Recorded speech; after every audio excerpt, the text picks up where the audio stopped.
नमस्कार. भारतीय जनता पक्षाच्या कार्यालयामध्ये 2 दिवसापूर्वी काही प्रवेश झाले. या प्रवेशाचं वैशिष्ट्य असं आहे, वैशिष्ट्य यासाठी सांगतोय की रोजच तिथे कुणाला कोणता प्रवेश दिला जातो. त्यांनी काय प्रवेशाचं द्वार मुक्त प्रवेशद्वार म्हणून त्याची गणना सुरू केलेली आहे. त्यामुळे रोज कुणाला कोणतरी प्रवेश असतो. त्यामुळे या प्रवेशाचं वैशिष्ट्य काय हे सांगितलं पाहिजे, मग त्यावर बोललं पाहिजे. काँग्रेस पक्षातल्या भल्या मोठ्या एक यादीच त्यात आहे आणि हे सगळे काँग्रेसच्या अनुसूचित जाती संघटनांचे पदाधिकारी आहेत. वेगवेगळ्या ठिकाणच्या जिल्हाध्यक्षांचा प्रवेश अनुसूचित जातींच्या आंबेडकरी विचारधारा असलेल्या मंडळींचा प्रवेश होतोय. जे काँग्रेसने आंबेडकरांचं संविधान बदलणार अशी भीती घालत दलितांची कशी फसवणूक केली याची जाणीव झाली आणि उत्कर्षासाठी भाजपसोबत गेलं पाहिजे ही जाणीव लोकांच्या मनामध्ये येते. ही फार महत्वाची गोष्ट आहे. काही दृश्य तुम्हाला मी दाखवतोय जे तुम्ही बघताय की कसा प्रवेश झालाय आणि ज्यांनी केलाय त्यांच्याशी आपण केलेली ही बातचीत तुमच्यासाठी मुद्दाम घेऊन आलोय. नमस्कार, मी सुशील कुलकर्णी. आपण पाहताय अॅनालायझर. मित्रहो, आज आपण मुद्दाम या गप्पांचा कार्यक्रम घेतोय. गप्पांचा कार्यक्रम यासाठी की भारतीय जनता पक्ष नावाच्या राजकीय पक्षात काही लोकांचा प्रवेश होतोय.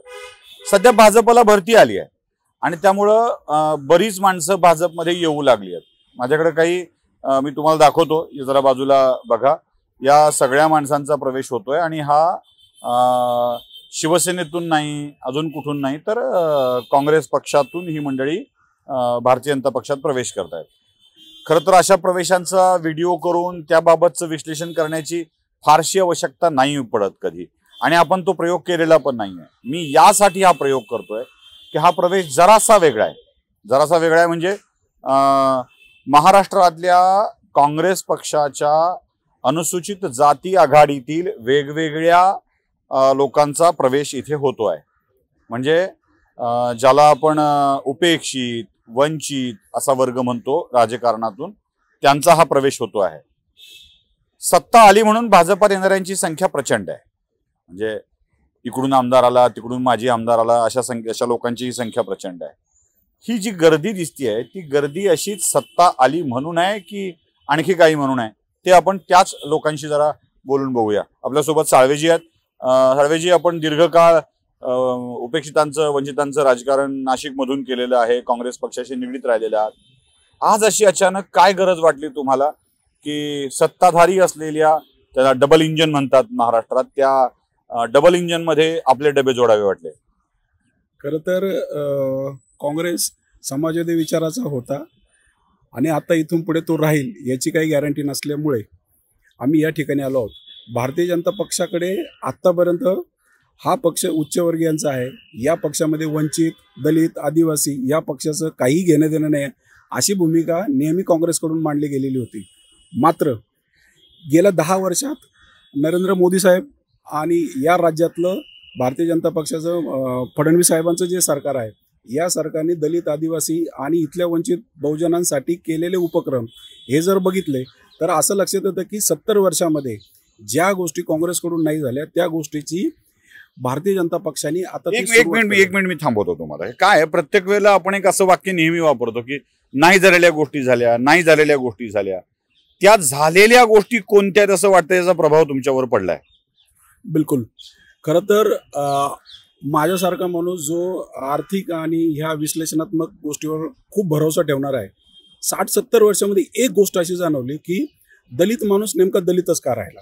दलितांच्या वस्त्यांचे प्रश्न असेल, दलितांच्या पाण्याचे प्रश्न असेल, दलितांच्या जमिनींचे प्रश्न असेल, या सर्वांची भूमिका जेव्हा आपण बघतो आणि हे प्रश्न गेल्या 70 वर्षामध्ये का सोडवले गेले नाही याचं उत्तरच कधी काँग्रेस पक्षाकडून आलं नाही. मुळातच या प्रश्नाची तड लावण्यासाठी काँग्रेस पक्षाकडून कार्यक्रमच घेतले जात नाही. फक्त बाबासाहेबांची घटना बदलली जाईल हा एक मुद्दा घेऊन इथल्या तमाम वंचित, दलित, आदिवासी ह्या लोकांना भ्रमनिरास करून आपलं स्वतःचंही वाटोळं घातण्याचं काम या पक्षाच्या वतीनं झालं. मात्र जेव्हा भारतीय जनता पक्षाचं हे सरकार आहे आणि या सरकारच्या वतीनं इथल्या वंचितांसाठी केलेला उपक्रम अगदीच भावनाशील जर गोष्ट असेल तर इंदू मिलचं आंदोलन आहे. इंदू मिलच्या आंदोलनात मी कार्यकर्ता आहे. असं लक्षात आलं की मोदी साहेब आल्यानंतर पहिल्यांदा या दादरच्या इंदू मिलचं उद्घाटन त्यांच्या हस्ते झालं. आम्ही वारंवार सांगतो की बाबासाहेब परदेशात शिकले, लंडनमध्ये शिकले, परंतु त्या लंडनमध्ये असलेल्या घरामधला बाबासाहेबांचा हिस्सा आणि ते बाबासाहेबांचं घर भारतीय माणसाला मिळावं आणि बाबासाहेबांचा तो ठेवा आहे तो आपण भारतीय माणसापर्यंत पोहोचावा यासाठी केलेला प्रयत्न 70 वर्षामध्ये म्हणजे मी हिंदू मिलचा कार्यकर्ता आहे त्या आंदोलनातला. मला असं लक्षात आलं की झुलवत ठेवून दलितांची मतं मिळवण्याकरता हा जो उपक्रम आहे याला आता कुठेतरी चेक देण्याची वेळ आलेली आहे. केवळ नाशिक नाही, मराठवाड्यातून एक ताई आपल्या सोबत आहेत. तुम्ही मराठवाड्यात होता, मराठवाड्यात खरं तर दलितांच्या आंदोलनाची एक मोठी भूमी राहिलेली आहे. मग नामांतराची चळवळ असेल की अजून काय असेल, या सगळ्या गोष्टीतून चालल्यात. तिथे तुम्हाला असं काय वाटतंय की हा बदल झाला पाहिजे आपल्या राजकीय वाटचालीमध्ये? आता आपण पाहता तितक्या वर्षापासून काँग्रेस सत्तेमध्ये होतं, पण मराठवाड्यात कुठल्याही प्रकारचा विकास झालेला नाही जे फडणवीस सरकार केलं आतापर्यंत.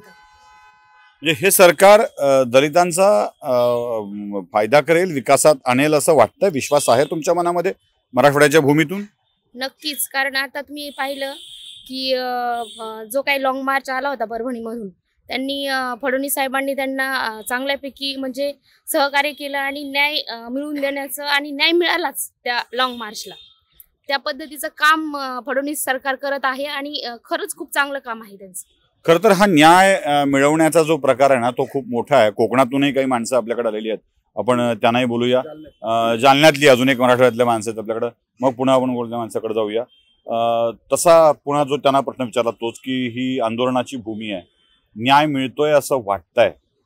खरं तर एका टोकाच्या विचारधारेकडून टोकाच्या विचारधारेकडची अशी समजली गेलेली ही वाटचाल आहे. भाजपला कधी दलित प्रेमी समजलं गेलं नाही. दुर्दैवाने शेटजी भटजीचा पक्ष असं भाजपच्या विषयात म्हटलं गेलं. तुमची काय भूमिका इकडे येत असतानाची? नाही, आतापर्यंत आम्हाला जे चित्र दाखवलं गेलं फक्त शेटजी आणि भटजीचं चित्र दाखवलं गेलं. त्यामुळे बस डॉक्टर बाबासाहेब आंबेडकरांच्या विचारांना अनुसरून आम्ही फक्त मुवमेंटमध्ये काम करणारे लोक आहोत. मग ते नामांतर असेल किंवा इतर बाबी असतील.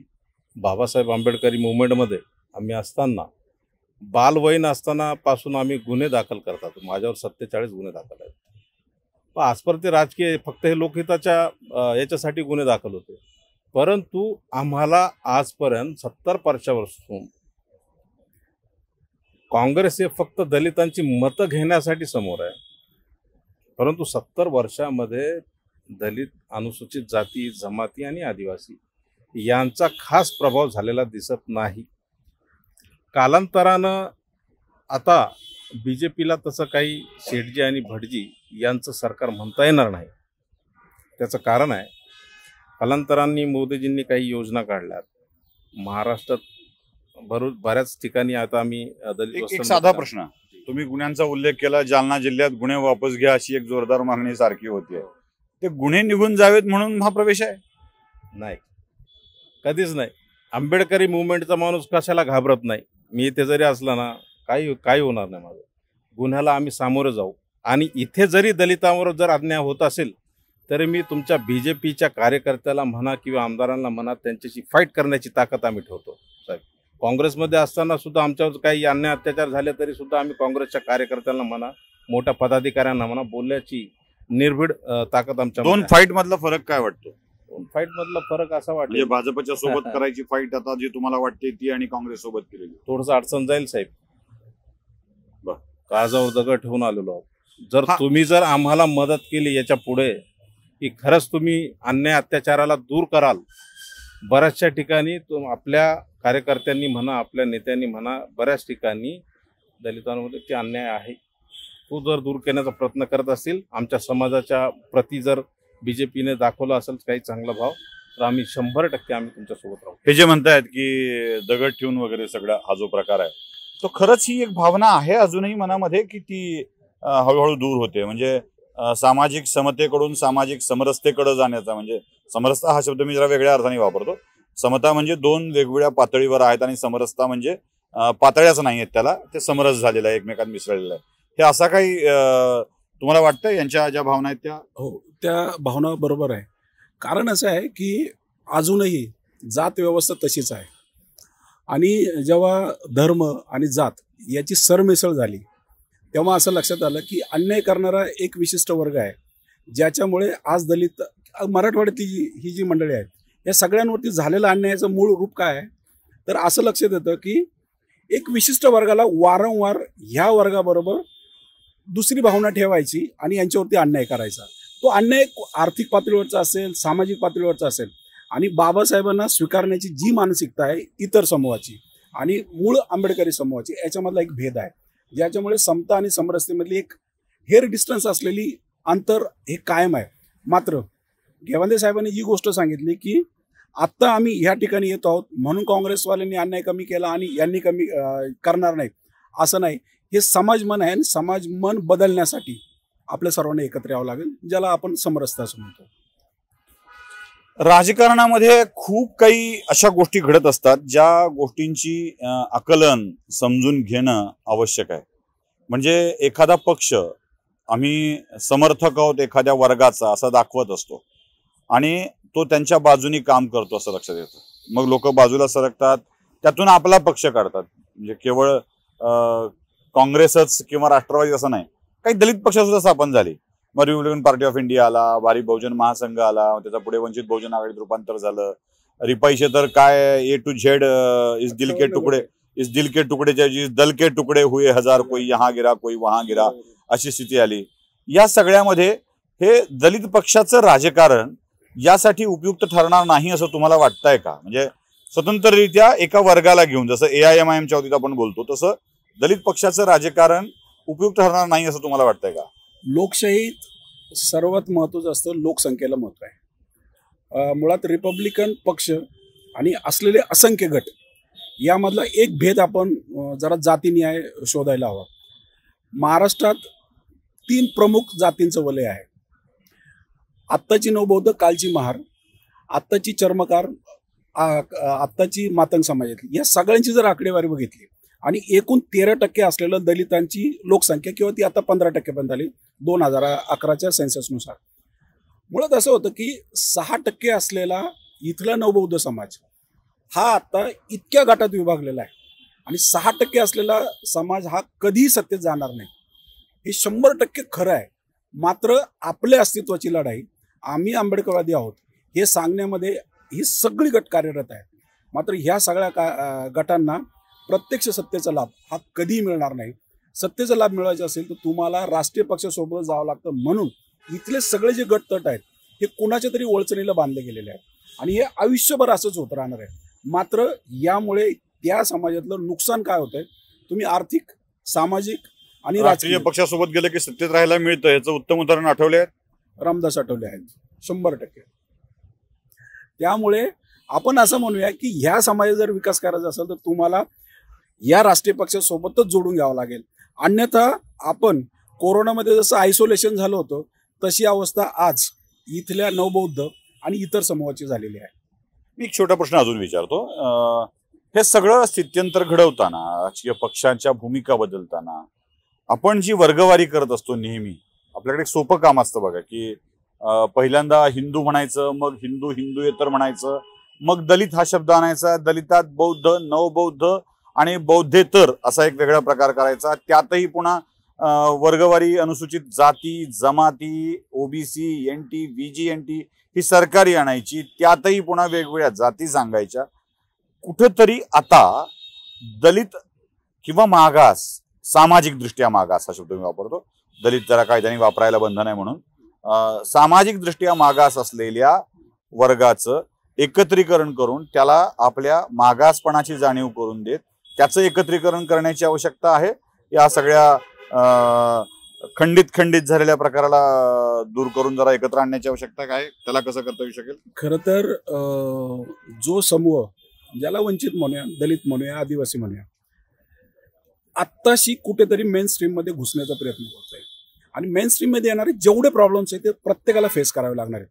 कुठलाही समूह जो वंचित आहे त्याला जर मुख्य प्रवाहात आणायचा असेल ना तर त्याच्यासोबत असलेले सगळे प्रश्न त्याला सोडवावे लागले. आज परिस्थिती अशी आहे की एक विशिष्ट त्याच जातीतला एक वर्ग मोठ्या पदावर पोहोचला, व्यवसायात आहे, नोकरी धंद्यामध्ये आहे, मात्र मुख्य प्रवाहात येण्यासाठी त्याला जे यातना आहेत त्या यातना भोगायच्याच आहेत. कारण एक पिढी, दुसरी पिढी, तिसरी पिढी विचाराची लढाई आहे आणि या विचाराच्या लढाईमध्ये तो स्वतःची प्रगती करतोय. परंतु जर माझ्या समाजाला किंवा माझ्या त्या कम्युनिटीला माझ्या पातळीवरती आणि एकूण समाजाच्या मेन स्ट्रीममध्ये जाण्यासाठी जर प्रयत्न करायचा असेल तर सर्वांनी एकत्र यावं लागेल. मात्र तुम्ही जे म्हटलं की घटक आणि ते जे खंडित झालेले आहे, आता खंडित नाही, आता तुम्हाला अखंड व्हावं लागेल. कारण जेवढे खंड होत जाणार तेवढं तुम्ही अखंडपासून दूर होणार. मी मगाशी तुम्हाला जे म्हटलं ना की आयसोलेशन झालंय लोकसभेच्या निवडणुकीमध्ये आणि विधानसभेच्या निवडणुकीमध्ये, ह्या समाजाच्या वाट्याला नेमकं काय आलं याचा जर नीट विचार केला तर लक्षात येईल का आत्ताच्या नवबौद्ध असतील, मातंग समाज असेल किंवा चर्मकार समाज असेल, याच्यामध्ये प्रतिनिधित्व मिळालंय विशिष्ट वर्गाला. पण तू समाजाची प्रगती झाली का किंवा समाजालाच प्रतिनिधित्व मिळालं असं नाहीये. व्यक्तीचं प्रतिनिधित्व हे म्हणजे पूर्ण समाज नाहीये, जे आपण रामदास आठवले यांचं मगाशी नाव आहे. निळा आणि टिळा हा जो एक मोठा भेद आपल्याकडे होतो, म्हणजे निळ्यापेक्षा टिळा बरा, म्हणजे दुर्दैवाने मला सांगावं लागतंय की आपल्याकडे ही गोष्ट चर्चेत असो नाही तर नसो ती प्रत्यक्षात येत असते. अशा वेळी नवबौद्ध किंवा आत्ताच्या बौद्ध महार या कम्युनिटीच्याकडे बघण्याचा दृष्टिकोन अन्य समाजाचा जो झालाय त्यात परिवर्तन करण्यासाठीची जी प्रक्रिया आहे, म्हणजे हिंदू मागास जातींना जवळ करणे आणि बौद्ध मागास जातींना थोडंसं बाजूला ठेवणे, हा जो प्रकार घडलेला आहे त्याच्यासाठी या चळवळीकडून कुठल्या कुठल्या गोष्टी घडल्या पाहिजेत. दोनच पातळ्या म्हणजे मला दिसते ती दोन पातळ्यांवरची लढाई आहे. एक तर तुमची आर्थिक लढाई आहे आणि सांस्कृतिक लढाई आहे. कारण सांस्कृतिक लढाई म्हणजे समता समरसतेमधली जी भेद आहे ती तुम्हाला एकदम मिटवावी लागेल. दुसरं असं की आर्थिक पातळीपासून हा जो समाज आहे जो दूर गेलेला आहे त्याला जर मुख्य प्रवाहात आणायचं असेल तर तुम्हाला सरकार सोबतच जोडून घ्यावं लागेल. कारण सरकार म्हणजे उद्या सरकार बदललं तर तरी पुन्हा त्याच सरकारसोबत जावं लागेल. कारण या समाजाच्या राजकीय अभिलाषापेक्षाही आर्थिक उन्नती फार महत्वाची आहे. हे जे बोलतायत ना त्यासाठी मला एक सोपं वाक्य आठवत आहे. आपण घरी महिलांना ते जास्त कळेल, कढी करत असतो कढी, आणि या कढीला अधिक चव यावी म्हणून कढीपत्ता टाकत असतो. हा कढीपत्ता टाकला की त्या कढीपत्त्याचा एक सुंदरसा वास त्या कढीला येतो आणि जेव्हा कढी पिण्याची वेळ येते तेव्हा तो कढीपत्ता असा अलगद तोंडातून काढून बाजूला फेकला जातो आणि कढीचा आस्वाद असा मस्तपैकी घेतला जातो. सत्तेच्या राजकारणात सत्ता ही कढी आहे आणि अशी छोटी छोटी समाज ही कढीपत्ता आहेत.